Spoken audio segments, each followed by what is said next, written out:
I just got my Hemisphere order. This shit is super cool. This is the rally fairing. So I haven't even pulled it apart yet to look at it, but I'm gonna do that and I'll show you guys. Alright, so here's the fairing.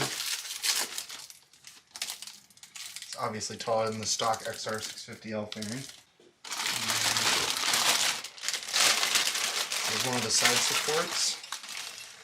I thought these were going to be really thick and heavy, but they're actually thin and they're not heavy at all, which is good. My bike's already heavy enough. Here's the other one. For the other side. And then all the hardware.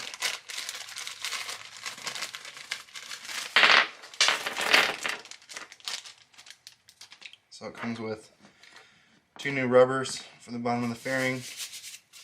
These are the side supports. And these bolt to the triple clamp. One of the triple clamp bolts to support it.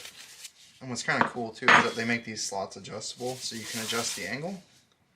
And then obviously all the screws that you get for mounting the fairing and obviously mounting it to the bike. And then we got the dash plate out.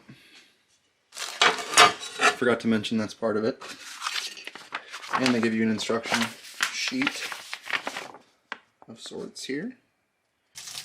Let's start installing it. Alright, so first things first, obviously you need to get your cowling off. And then you need to install the side brackets with the nuts.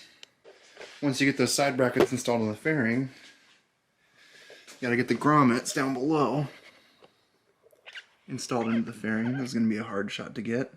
Obviously you can't see it. So I had to use a little bit of cable lube to get them over there because they were a little bit stiff. Once you get those on, then you can push this thing back just a touch.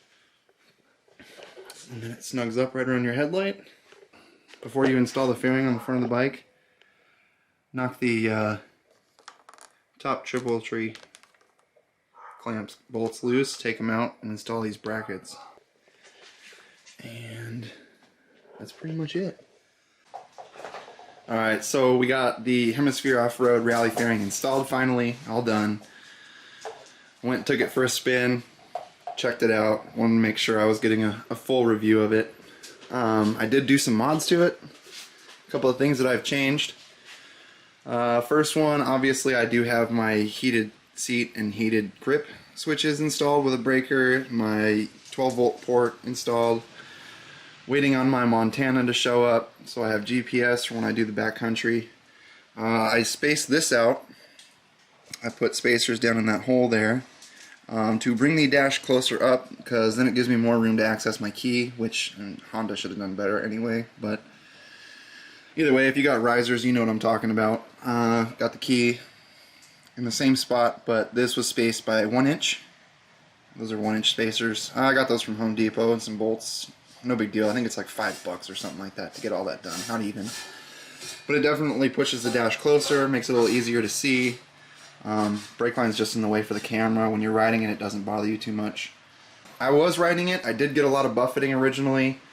So I cut the fairing itself all the way down to the edge of the dashboard here. It was about 2 inches. When I spaced it out, it did push the headlight more into the front of the fairing, which if you leave it in the dash and everything in the stock location, the headlight's bolted to the dash, so it's pretty far back there. I mean, it's, you know, obviously at least half an inch farther back, and it kind of looks weird with your headlight being stuffed so far into your visor. Yeah, it's got a nice little slope to it, not too crazy. Not super straight either, which is nice, and it does offer a lot of clearance when you're standing up, especially if you cut it down. It definitely makes the bike, you know, look more adventure-y, I guess you could say too. One thing I would modify on this bike though, I'll tell you right now, is I would make, at least not the bike, but these things right here, this screw mounts to this bracket that bolts to the triple clamp here. I would have made a slot here so you can adjust the pitch on this. I think that would be a huge improvement for Hemisphere to make. just so you can adjust the tilt. That way, you know, like if you wanted to adjust it back a little bit farther to reduce the amount of wind that you get against it. I mean, it is flat. It's big and flat, so obviously it's going to add wind drag. For the price you pay for it, I mean, 140 bucks. Considering a new visor from Honda's like 80 bucks alone, I mean, that's not a crazy amount of money. 60 bucks for some custom aluminum dash is pretty good deal, and more wind protection. But overall, I'm pretty impressed with it. It seems to run good. It's definitely an improvement over stock as far as wind protection. It helps with commuting. It helps with riding on the freeway. It helps with even just taking normal twisties. I mean, it does a good job. It's what it's for. I mean, definitely worthwhile. I think if you're looking for something a little more adventure style for your XR, this is something to consider. Especially when you start looking online to try and find some sort of a rally fairing for an XR, you'll notice that there's a lot of support for it, but all of it is in Europe and it's all very expensive. Considering this is a California company and their prices aren't outrageous, like $500 or whatever, you know, it's a pretty good deal.